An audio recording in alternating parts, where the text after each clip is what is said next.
Hello students, welcome to lecture 6 of continuity and differentiability. Last lecture में हमने differentiability and interval पढ़ा था। अब हम उसी को आगे कंटिन्यू कर रहे हैं, कुछ और क्वेश्चंस डिस्कस करेंगे, कुछ और नई बातें सीखेंगे।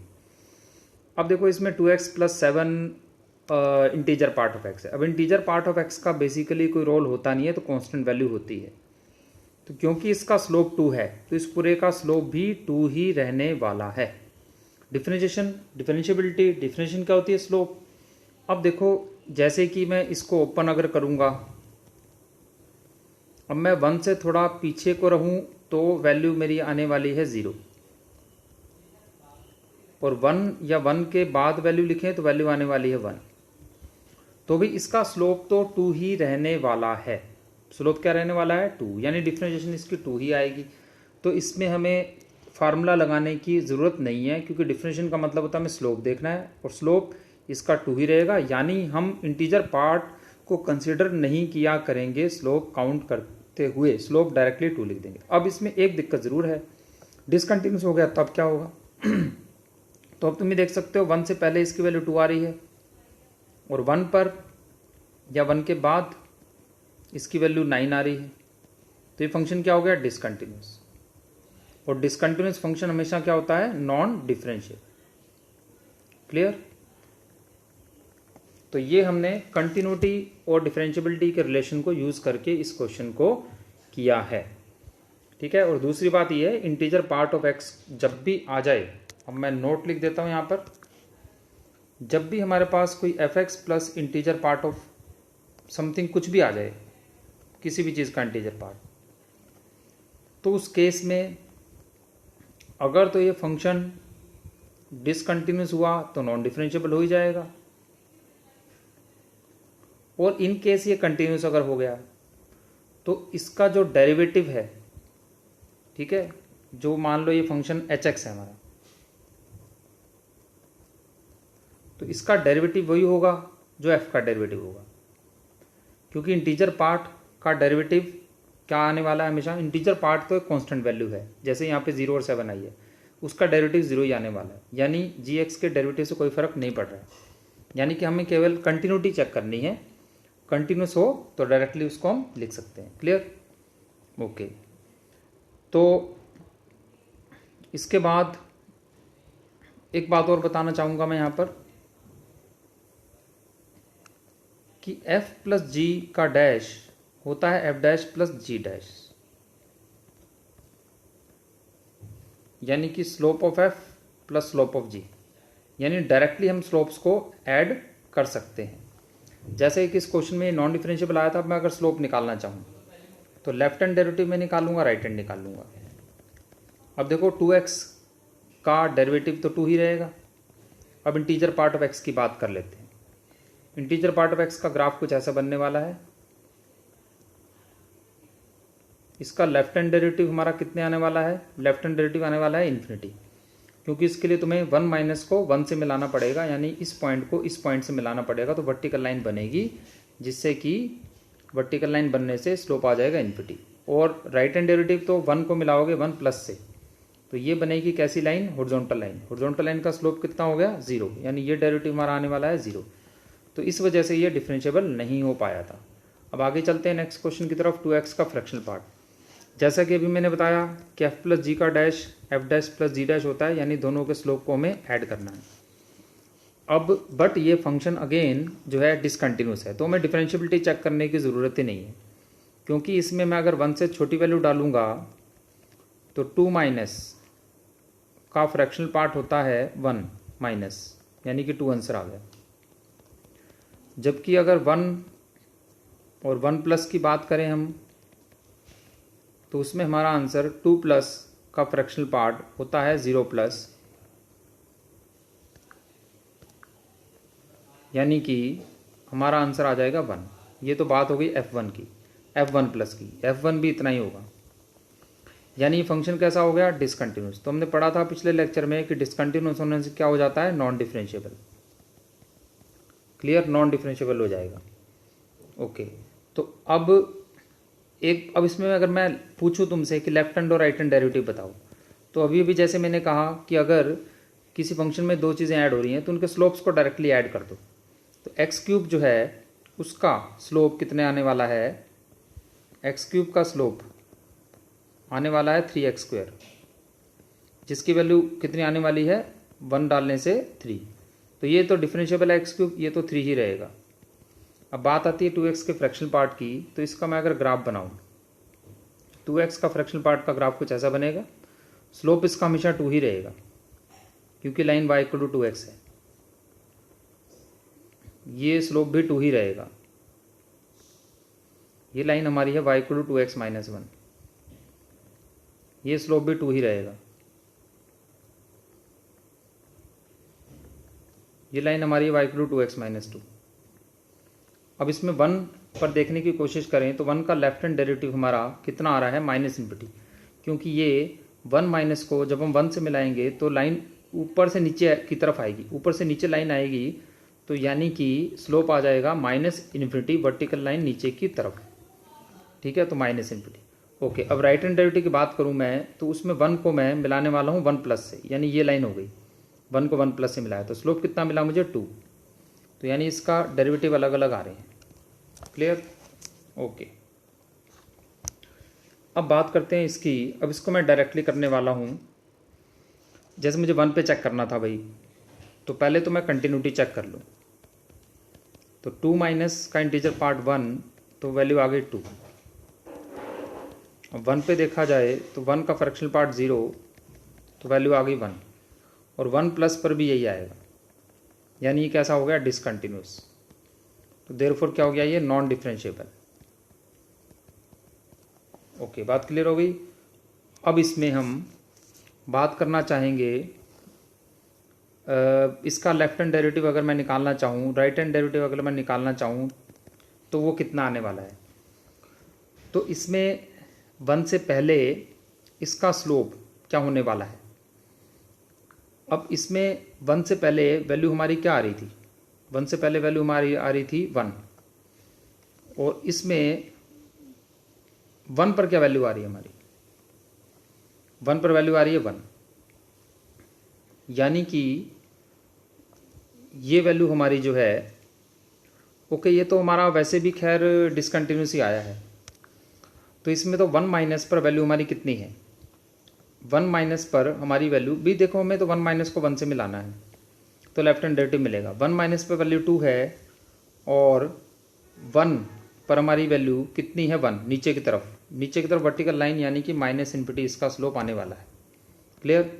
अच्छा, अब राइट हैंड डेरिवेटिव की मैं बात अगर करता हूँ तो उसमें मुझे यहाँ से स्लोप मिल जाएगा। अब ये फंक्शन कैसा है कंटिन्यूस, क्योंकि लेफ्ट साइड से तो ये डिसकंटिन्यूस था, बट राइट साइड से ये कंटिन्यूस है, क्योंकि f-1 तो f1 के इक्वल टू है नहीं, तो डिसकंटिन्यूटी आ गई। बट f1 तो f1+ के इक्वल टू है, तो ये कंटिन्यूटी आ गई, यानी इस साइड पर ये कंटिन्यूस है। तो ये फंक्शन कैसा है कंटिन्यूस। तो फ्रैक्शनल पार्ट ऑफ x का स्लोप कितना होता है 1। तो इसका मतलब इसका राइट हैंड डेरिवेटिव क्या आने वाला है 1 आने वाला है। ओके, अब हमें चेक करना है डेरिवेबिलिटी इस फंक्शन की। अब इसमें तो पहली बात तो ये है कि sin πx, अब sin x तो डिफरेंशिएबल होता ही है हमेशा, ठीक है। तो बाकी तो हमें इसका देखना है कि ये कहाँ का नॉन डिफरेंशिएबल हो सकता है। Possible points of non differentiability हमारे क्या क्या हो सकते हैं। सिग्नम के बारे में पता ही है कि सिग्नम x को जब x को 0 कर दो तो वहाँ से नॉन डिफरेंशिएबिलिटी के पॉइंट आया करते हैं, और इसी तरह से 1 - x² का इंटीजर पार्ट को अगर 0 कर दो, यानी कि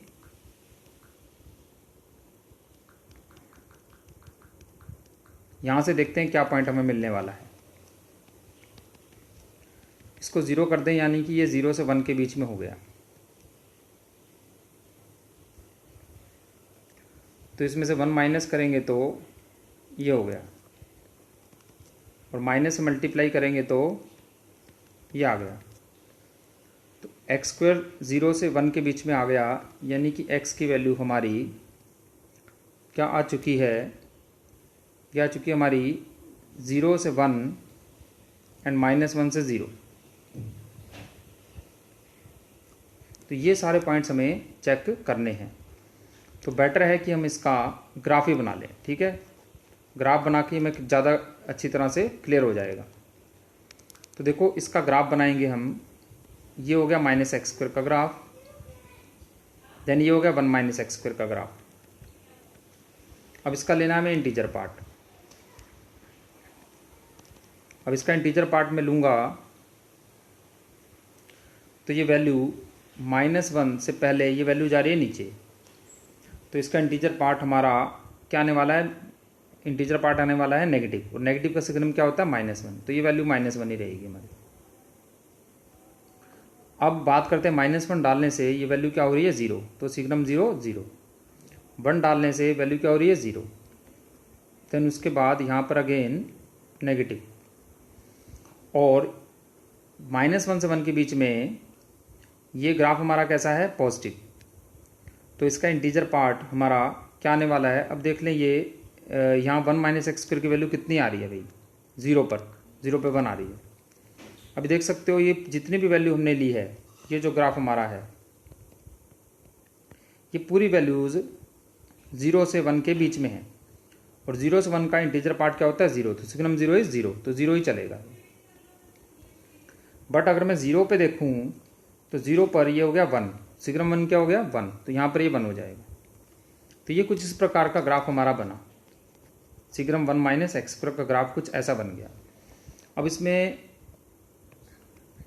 ये ग्राफ हमारा बना किसका, signum integer part of 1 minus x square का। अब इसमें तुम ये देख सकते हो कि इसमें डिसकंटिन्यूटी कहाँ कहाँ पे आ रही है हमारे पास।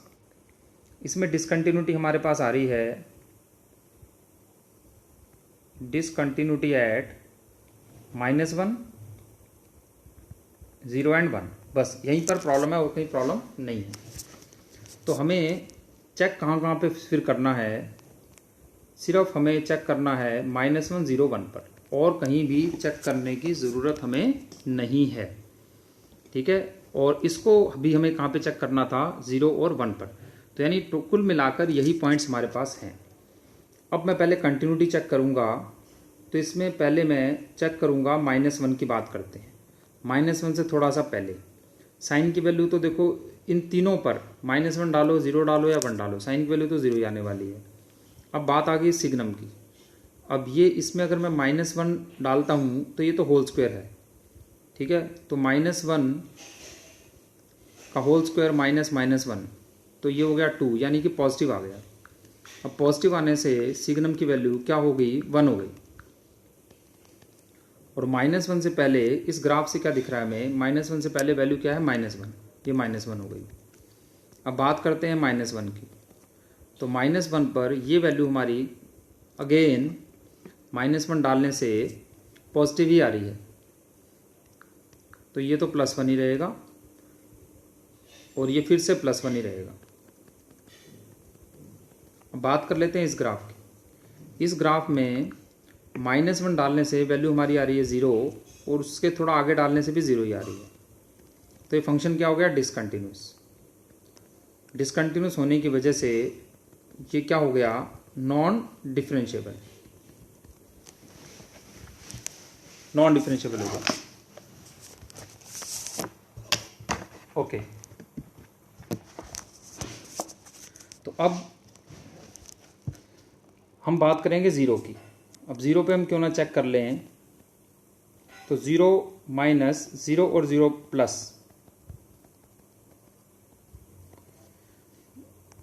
पे क्या वैल्यू हमारी आने वाली है। अब ये 0 डालने से क्या बन जाएगा 0, सिग्नम 0 क्या होता है 0, और अदरवाइज 1 आएगा। अब बात करते हैं इसकी, ये हम ग्राफ से देख सकते हैं 0 से पहले 0 पर वैल्यू क्या आ रही है इसकी 1, और 0 से आगे पीछे क्या आ रही है 0, तो यानी ये क्या हो गया 1, यानी फंक्शन क्या हो गया कंटिन्यूस। अब कंटिन्यूस ये हो गया है तो डिफरेंशिएबल भी हो ही जाएगा, ठीक है, कंटिन्यूस है तो डिफरेंशिएबल भी हो ही जाएगा। ये ऐसा हमने यहाँ पे पढ़ा था, ये यहाँ पे पढ़ा है हमने कि ये जैसे कि इंटीजर पार्ट एक कांस्टेंट वैल्यू होती है, तो अगर ये कंटिन्यूस हो गया तो डिफरेंशिएबल हो ही जाएगा, ठीक है। इसी तरह से फ्रैक्शनल पार्ट ऑफ एक्स भी अगर कंटिन्यूस हो गया तो डिफरेंशिएबल हो ही जाएगा। जैसे कि यहाँ पर ये 1 के बाद कंटिन्यूस था 1 प्लस पर, तो 1 प्लस पर ये राइट हैंड डेरिवेटिव इसका आ गया था, क्योंकि ये तो एक कांस्टेंट वैल्यू हुआ करती है। जैसे यहाँ पे देख सकते हो ये फंक्शन जो था हमारा, ये क्या था, कंटिन्यूस। ये 1 के बाद क्या था, कंटिन्यूस। तो 1 के बाद कंटिन्यूस होने की वजह से ये डिफरेंशिएबल भी हो ही गया था, यानी इसका डेरिवेटिव, राइट हैंड डेरिवेटिव हमें मिल ही गया था। ठीक है, तो क्योंकि ये कांस्टेंट वैल्यू है, बेसिकली क्या होने वाला है यहाँ पर, ये फंक्शन हमारा यूं बनने वाला है sin पाई x प्लस 1। ठीक है, ये बनने वाला है जब x हमारा 0 के आगे पीछे घूमेगा, क्योंकि ये पूरी वैल्यू तो ये कोई फंक्शन होता ही नहीं है, ये इंटीजर पार्ट ऑफ x हो या सिग्नम हो, ये एक कांस्टेंट वैल्यू होती है। तो इसकी हम डायरेक्टली इसको वैल्यू की तरह से लिख सकते हैं। तो इसको मैंने 1 लिख दिया, तो उसमें कोई भी प्रॉब्लम किसी प्रकार की नहीं है। क्लियर होगी बात। अच्छा, अब ये डिफरेंशिएबल हो गया। अब इसकी हम बात करते हैं। अच्छा, एक तो इसमें आंसर जो है वो चेंज है, आंसर इसका आएगा नॉन डिफरेंशिएबल एट -1 एंड 1। -1 पे तो देख ही लिया, अब 1 पे देख लेते हैं। अब 1 से पहले और 1 पर और 1 के बाद,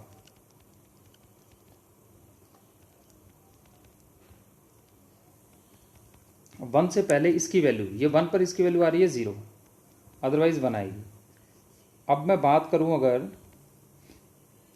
1 के बाद क्या वैल्यू आने वाली, वो हम इस ग्राफ से देख सकते हैं। इसकी वैल्यू अगर देखना चाहते हैं तो इसकी वैल्यू इस ग्राफ से अगर देखें हम, तो 1 और 1 से पहले तो 0 वैल्यू आ रही है इसकी, पर 1 के बाद इसकी वैल्यू क्या आ रही है, -1।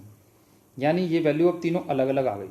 ठीक है, तो अलग अलग आ गई, यानी कि ये फंक्शन क्या हो गया, डिसकंटिन्यूस। तो डिसकंटिन्यूस होने की वजह से क्या हो गया, ये नॉन डिफरेंशिएबल, यानी कि -1 और 1 पर क्या होने वाला है, नॉन डिफरेंशिएबल। तो इन 4 क्वेश्चंस में मैंने ये समझाने की कोशिश की है कि इस क्वेश्चन में मैंने ये समझाने की कोशिश की है कि इंटीजर पार्ट ऑफ x में केवल कंटिन्यूटी चेक करो। अगर फंक्शन हमारा डिसकंटिन्यूस आ जाता है तो सीधा नॉन डिफरेंशिएबल लिख दो, और कंटिन्यूस आ जाता है तो सीधा डिफरेंशिएबल लिख दो। कंटिन्यूस आ जाता है तो सीधा डिफरेंशिएबल, क्योंकि इंटीजर पार्ट एक कांस्टेंट वैल्यू होती है। इसी तरह से फ्रैक्शनल पार्ट ऑफ x में भी मैंने कहा कि अगर डिसकंटिन्यूस आ जाता है तो सीधा नॉन डिफरेंशिएबल लिख दो, और कंटिन्यूस आ जाता है तो सीधा इसमें डिफरेंशिएबल लिख सकते हो। ऐसा ही इसमें था और ऐसा ही इसमें है कि अगर कंटिन्यूस आता है तो सीधा डिफरेंशिएबल लिख दो, डिसकंटिन्यूस आता है तो सीधा नॉन डिफरेंशिएबल लिख दो। उसको चेक करने की ज़रूरत नहीं है, अगर कंटिन्यूस आएगा तो नॉन डिफरेंशिएबल नहीं आएगा, ऐसा फंक्शन डिफरेंशिएबल ही आएगा, क्योंकि ये इंटीजर पार्ट वगैरह कांस्टेंट वैल्यू होती है। अब ये हम 1 और 2 पे चेक करने वाले हैं इसको।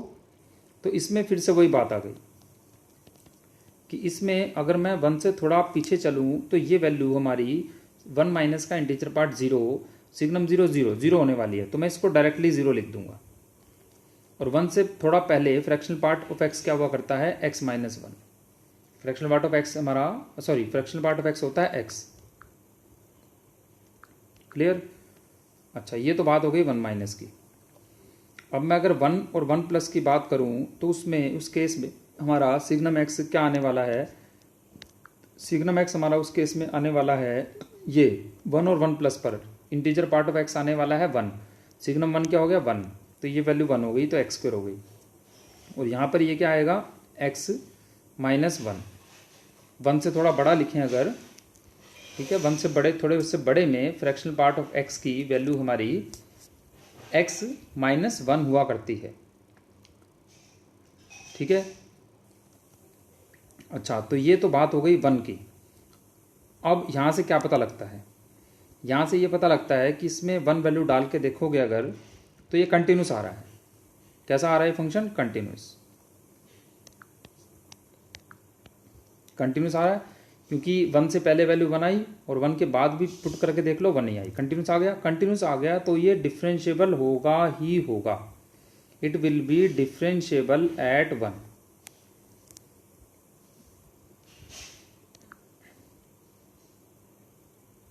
सॉरी, ये डिफरेंशिएबल नहीं होगा, क्योंकि इस केस में हम अगर लेफ्ट हैंड डेरिवेटिव देखें तो इसका स्लोप कितना है, 1।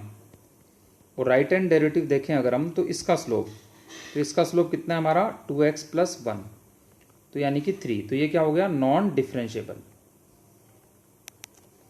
क्लियर। तो ये हमारा नॉन डिफरेंशिएबल होगा। ये देखो इसकी वजह से नहीं हुआ, ये सिग्नम x की वजह से या फ्रैक्शनल पार्ट ऑफ x की वजह से नहीं हुआ है, तो x² की वजह से हुआ है, क्योंकि x² का स्लोप जो है ना 2, ये इसमें ऐड हो गया, वरना तो ये डिफरेंशिएबल हो जाता। यहाँ पे अगर x² नहीं होता ना, ठीक है, तो ये दोनों स्लोप सेम आ रहे हैं। तो कंटिन्यूस होने से डिफरेंशिएबल इसने होना ही था, वो तो एक्स स्क्वायर साथ में था, उस वजह से प्रॉब्लम यहाँ पर हमें आ गई। ठीक है, तो यहाँ पर भी मेरे कहने का मतलब ये है कि हम सिग्नम की वैल्यू डायरेक्टली यूज़ कर सकते हैं। सिग्नम की वैल्यू डायरेक्टली हमने डाल दी इसके अंदर। अब मैं बात करूँगा 2 पर, तो 2 से पहले हम देखेंगे तो 2 माइनस का इंटीजर पार्ट क्या होता है 1, और सिग्नम 1 1 यानी कि एक्स स्क्वायर आ गया, और 2 से पहले ये आएगा x माइनस 1। अब मैं अगर 2 या 2 प्लस की बात करूं तो मॉड खुलेगा मेरा माइनस साइन से। तो अब यहाँ पर हम देख सकते हैं कि हमारा लेफ्ट हैंड डेरिवेटिव क्या है 2x प्लस 1 यानी कि 5, और राइट हैंड डेरिवेटिव हमारा क्या है साइन 2 प्लस 1। ठीक है, तो सॉरी साइन 2 नहीं, यहाँ पर हमें डिफ्रेंशिएशन करना था, तो साइन x की डिफ्रेंशिएशन क्या होगी cos x प्लस 1 यानी कि cos 2 प्लस 1। तो ये हमारा हो गया फंक्शन नॉन डिफरेंशिएबल। ठीक है, बल्कि ये डिसकंटिन्यूस भी था तो हम डायरेक्टली भी लिख सकते थे कि डिसकंटिन्यूस है, तो डिसकंटिन्यूस हुआ तो नॉन डिफरेंशिएबल भी हो ही गया। क्लियर। अच्छा, अब बात आती है कंपोजिट फंक्शन की। अब कंपोजिट फंक्शन की डिफरेंशिएबिलिटी चेक करने के लिए कोई फार्मूला वगैरह है नहीं, तो क्योंकि इसमें एफ ओ जी की डिफरेंशिएशन अगर हम करते हैं तो एफ डैश जी एक्स इंटू जी डैश एक्स करना पड़ेगा। ठीक है, तो उसमें फिर जो है हमें 1 पे मान लो चेक करना है, तो इसको 1 पे चेक करना पड़ेगा, फिर g1 की वैल्यू निकालनी पड़ेगी, तो वो तो पॉसिबल नहीं है। तो इसमें क्या किया जाता है, इसमें सीधा सीधा हम एफ ऑफ जी एक्स निकाल लेंगे। फंक्शन चैप्टर में पढ़ा था एफ जी एक्स कैसे निकाला करते हैं। तो यहाँ पे x की जगह हमने जी एक्स डाल दिया, जहाँ जहाँ x है वहाँ पर हमने क्या डाल दिया जी एक्स। तो ये आ गया 1 प्लस जी एक्स और 2g minus 1 and g less than 0 and g greater than equal to 0। तो फंक्शन चैप्टर में टॉपिक पढ़ा था हमने कंपोजिट फंक्शंस, तो उसको एक बार रिवाइज कर लें, आपको क्लियर हो जाएगा कि इसमें कैसे कैसे मैं इस क्वेश्चन को कर रहा हूँ। तो 0 पे वैल्यू 2 आ रही है, ये ऐसे करके कुछ ग्राफ आ गया, और 1 पे वैल्यू क्या आ रही है इसमें 1। ठीक है, 1 आ गई वैल्यू। ओके, अब यहाँ पर हम 1 डालेंगे तो यहाँ पर हमारी वैल्यू कितनी आने वाली है, 1 डालने से वैल्यू आने वाली है हमारी 4। ये वैल्यू आ गई हमारी 4 1 डालने से। क्लियर, 1 डालने से 4 वैल्यू आ गई। अब इसके बाद ये ग्राफ जाएगा ऊपर। ठीक है, ये ग्राफ हो गया x प्लस 3 का, और ये ग्राफ हो गया 2 माइनस एक्स का। अब इसमें g हमारा नेगेटिव कब है, g हमारा नेगेटिव तो कभी है ही नहीं, तो g नेगेटिव नहीं है, तो यहाँ से हमारे पास एक ही आंसर आया 2gx minus 1 when gx is greater than equal to 0। अब इसमें हमारे पास दो आंसर आ रहे हैं, एक तो 2 माइनस एक्स आ रहा है, पर 2 माइनस एक्स हम तभी लिख सकते हैं जब x हमारा 1 से छोटा हो, और हमें x प्लस 3 लिखना पड़ेगा अगर x हमारा 1 से बड़ा है। तो ये हमें फॉग x की वैल्यू मिल गई। अब हमें डिफरेंशिएबिलिटी चेक करनी है, तो लेफ्ट हैंड डेरिवेटिव हमारा क्या है, इसकी डिफरेंशिएशन कंटिन्यूस तो ऑब्वियसली होगा ही, 1 डाल के देख लो, ऊपर भी 1 आ रहा है, और 1 डाल इसमें सॉरी पहले कंटिन्यूटी इसकी चेक कर ले हम, कंटिन्यूस है भी कि नहीं है ये। तो फॉग ऑफ 1 माइनस की वैल्यू, ये हमारी वैल्यू आ चुकी है 1, और 1 प्लस की वैल्यू या 1 की वैल्यू ये हमारी आ चुकी है 8 माइनस 1, तो ये तो डिसकंटिन्यूस हो गया। तो डिसकंटिन्यूस का मतलब कि ये फंक्शन हमारा कैसा हो गया, non differentiable. Clear, non differentiable eight 1,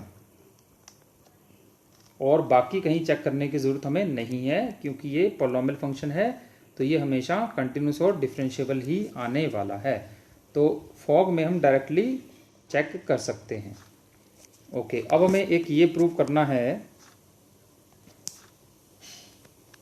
कि मॉड x की पावर अगर 1 से बड़ी कर दी जाए तो वो डिफरेंशिएबल हो जाता है। ठीक है, जैसे कि मॉड x का स्क्वायर मैं करूं तो वो मॉड ही हट जाएगा, तो क्या हो जाएगा डिफरेंशिएबल, 1 से बड़ी कुछ भी पावर हो, क्योंकि इसमें पॉसिबल पॉइंट सिर्फ 0 ही है जहाँ पे दिक्कत आती है मॉड x में। तो अगर मैं 0 पर डिफरेंशिएशन इसकी निकालूं तो फॉर्मूला ये है f0 plus H minus f0 by H. अब देखो, अगर मैं इसको लिखूंगा f0, तो पहली बात 0 ही है, f0 की वैल्यू तो क्या है 0। अब अगर ये फंक्शन मेरा मॉड x ही होता तो ऐसे कुछ आ जाता, तो इसमें क्या होता, मॉड खुलता माइनस से और मॉड खुलता प्लस से, तो फिर ये आंसर हमारा अलग अलग आता, तो नॉन डिफरेंशिएबल हो जाता। बट अब इसकी पावर तो 1 से बड़ी है, तो इसकी पावर अगर 1 से बड़ी है तो इसमें अगर तुम चाहे प्लस से खोलो चाहे माइनस से खोलो, ठीक है, कैसे भी खोलो, तो उससे फर्क कुछ नहीं पड़ने वाला है, क्योंकि ये तो पावर n-1 हो गई, और पावर क्योंकि 1 से बड़ी है ये, तो यानी कि ये पावर कुछ ना कुछ तो होगी, कुछ पॉजिटिव पावर होगी इसके ऊपर, ठीक है। पावर 1 से बड़ी या 1 से बड़े में से 1 घटाएंगे, कुछ पॉजिटिव पावर होगी। और अगर तुम 0+ लिखते हो, 0- जो भी लिखते हो, ठीक है, इसकी पावर पॉजिटिव लिखते हो, तो वो हमारा आंसर 0+ ही आने वाला है। अब 0+ के साथ मैं प्लस लगाऊं या माइनस लगाऊं तो वो आंसर मेरा 0 ही आने वाला है, ठीक है। तो 0 आंसर आने वाला है, यानी कि ये हमारा डिफ्रेंशिएशन बिल्कुल सही आ जाएगी, इसमें कोई दिक्कत हमें नहीं आने वाली है। जैसे कि मैं एग्जांपल लूँ mod x का क्यूब भी। अब जैसे देखो, अगर मैं mod x की पावर हाफ ले लूँ, ठीक है, तो इसमें हमें क्या दिक्कत आने वाली है? इसमें दिक्कत आने वाली हमें ये है, हाफ में तो या मैं पावर 1 ले लूँ, चलो। अब इसमें दिक्कत आने वाली है, इसमें मॉड अलग अलग खुलेगा हमारा, तो इसमें जो डेरिवेटिव है हमारा वो अलग अलग हो जाएगा। बट अगर मैं इसकी पावर जैसे कि 3/2 कर दूं, तो उसमें हमें क्या फ़ायदा होगा? फिर देखो, मॉड तो खुलेगा माइनस और प्लस से, वो तो बात सही है, मॉड तो खुलेगा माइनस और प्लस से। बट जब मैं इसका डिफ्रेंशिएशन करूँगा तो ये एक्चुअल में बन जाएगा 3/2 x की पावर हाफ। अब माइनस प्लस का कोई फ़र्क पड़ नहीं रहा है, क्योंकि ये जो x की पावर हाफ है, ठीक है, ये जो x की पावर हाफ है, ये क्या बन जाएगा? 0 डालने से ये भी क्या बन जाएगा? 0, यानी कि 0 इंटू, अब ये इसको मैं लिखूँ -3/2 इंटू 0, इसको मैं लिखूँ +3/2 इंटू 0, तो आंसर तो बेसिकली सेम ही आएगा। तो क्या हो जाएगा? डिफरेंशिएबल, यानी कि अगर पावर 1 से बड़ी हो तो डिफरेंशिएबल हो जाएगा।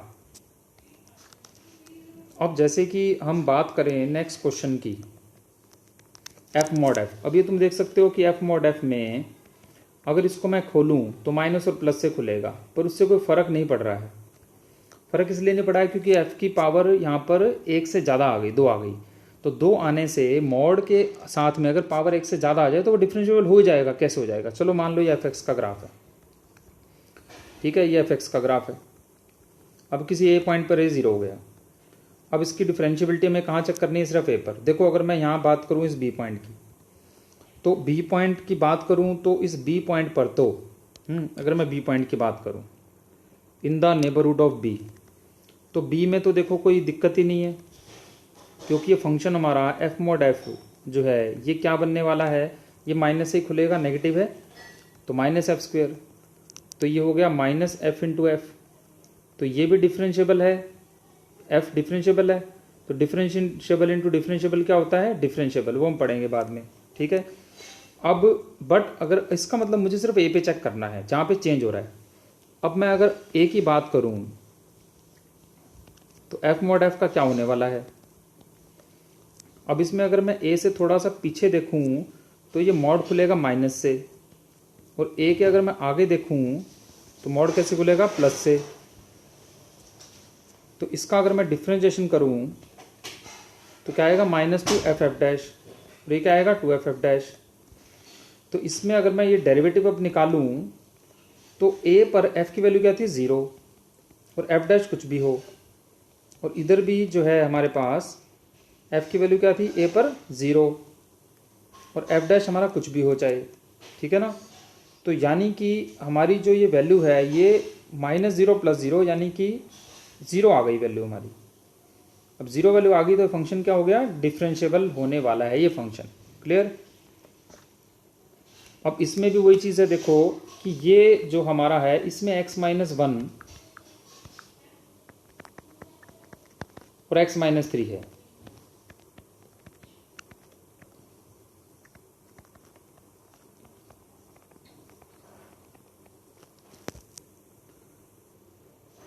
चलो इस क्वेश्चन को हम बाद में डिस्कस करेंगे, क्योंकि ये तो क्या है कि डिफरेंशिएबिलिटी की थ्योरम्स हमें इसमें यूज़ करनी पड़ेंगी, डिफरेंशिएबल प्लस नॉन डिफरेंशिएबल, ठीक है।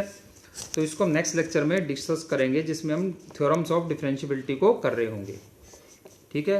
और इसी प्रकार से ये 2 क्वेश्चन हम नेक्स्ट लेक्चर्स में डिस्कस करेंगे।